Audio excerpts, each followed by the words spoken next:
guys, it's Levi. And it's Leighton. And we're going to be checking out some boogie boards today. So, yeah. So, let's check them out right now.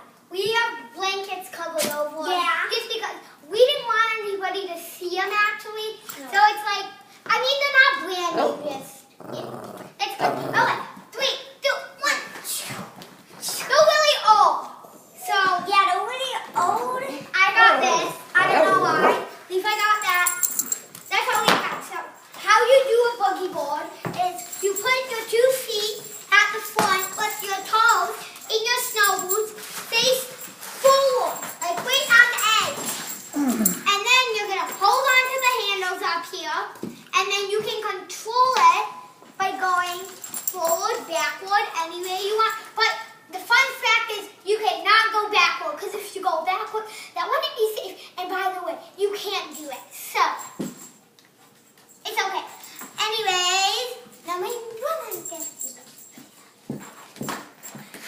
Okay, so this pretty cool thing is we have some red on my boogie board and some white.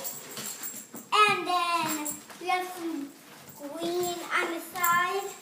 We have a hole right here that I have to sit on and boogie like this. Just to sit on it, like that. Yeah. You sit on it. Yeah, now, there's white on mine, there's yellow on mine, there's silver, and it kind of